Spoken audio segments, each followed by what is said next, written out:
the African Union has secured some 270 million doses of the COVID-19 vaccine, which the Afrexim Bank says $2 billion is on standby as a fund to support pre-orders by all of the 55 African countries. However, individual countries on the continent from Nigeria to Kenya and South Africa are facing difficulties in procuring these vaccines, which raises questions about the cost of it. Joining me to speak to this important development is the policy analyst and CEO of Cowry Asset Management, Johnson Chukwu. Good evening, sir. Great to have you on the show. Good evening, Boston. Thank you for having me. This is a very important issue. The African Union, the Afrexim Bank, are assisting African states to secure some virus vaccines. What type of supporting actions are you expecting from countries like Nigeria on the ground? Well, for a country like Nigeria, I expect the government to also, at the minimum, put structures in place to be able to receive these vaccines and have them distributed within their local communities, as well as prioritize the administration of the vaccines. Beyond that, I also expect that Nigeria should not just put its hands in its pocket and wait for only African Union or COVAX or any of the international agencies that are supporting virus vaccine distribution. So if you look at what the African Union is trying to do, they say they have gotten a commitment for about 270 million vaccines. That's about 20% of the African population. But the Nigerian government said they intend to vaccinate about 70% of the population by 2022. So if the vaccine is distributed based on population, Africa has about 1.3 billion population, so Nigeria will get just about 40 or 41 million of that. And that means the government still needs to look for resources to increase the number of those who will be vaccinated before we can achieve herd immunity. I think the government has to do more beyond waiting for African Union or waiting for COVAX to support us. Yes, so the government talked about 20 billion naira, which was reported in the media just about 2 days ago. Are you encouraged so far by Nigeria's response and action lines on the funding? Oh, by the way, it was not included in the 2021 budget, according to the budget breakdown that we had. Yeah, boss, in the first place, the fact that it was not included in the budget is actually, for me, a source of concern or a cause for concern. Because COVID-19 did not start this year. I mean, we locked this economy on 30th of March last year. So there's no reason why in the course of preparing the budget, there shouldn't have been a provision for getting or acquiring the vaccines. And even if you look at the presentation that was made to the Senate by the Minister of Health, the Senate president said he wasn't convinced that Nigeria was ready to receive the vaccines. And those are, for me, concerns of great concern. So I don't think the government has done enough. Unlike other countries, if you look at what countries like the US and other Western countries have done, once there's advancement in the development of vaccines, they make pre-orders. It's only the African Union has made a pre-order for African countries. And like I said, it just accounts about 20% of the African population. Should that be distributed equitably based on population of each country? So I think the Nigerian government should have done more. There's no reason why we shouldn't have had provision in the budget. Even the 400 billion we took to the National Assembly, there is no clear funding plan. And I think if they are serious, they should take a supplementary budget specifically for these vaccines to the National Assembly. But that has not happened. Do you think the private sector initiative called CACOVID, led by the central bank, can weigh into this financing window for the government? You know, interestingly, CACOVID has done a lot. We provided food and food items to the most vulnerable in the society. They have actually extended to building isolation centers, equipping isolation centers. They cannot turn to another government.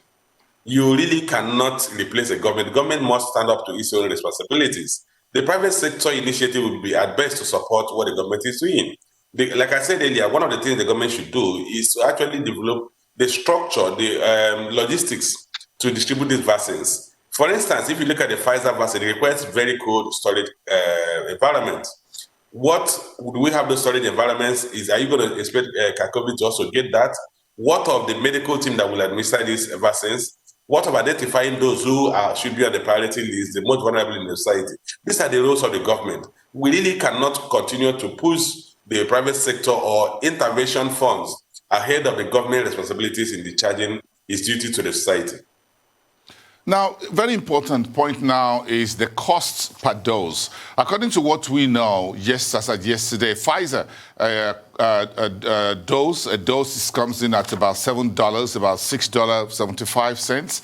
The brand produced by AstraZeneca is about $3, but the one produced by Johnson & Johnson is about $10. So when you break it down into Naira, are these costs affordable for an average Nigeria? Would you canvass a vaccine subsidy program? If you look at, if we take the highest, the most expensive, with that of Johnson & Johnson, of about $10, that's about 4,750 Naira.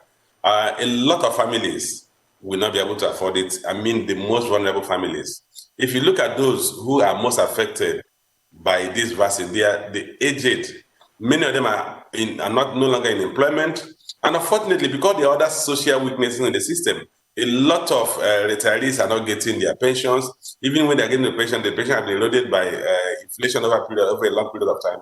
Most retirees hardly survive on their pension, so they rely on their children. And so if you are not getting support from your children, you're likely not going to be able to afford this vaccine. And consider the fact that we have about 98 million people who are living below poverty line. So if you look at the personal financial position of Nigerians, it will be difficult for a lot of Nigerians to afford it, which is why I said, interestingly, the government is already hoping to get a lot of support from international bodies. Government said they're expecting about 42 million doses of vaccine from COVAX.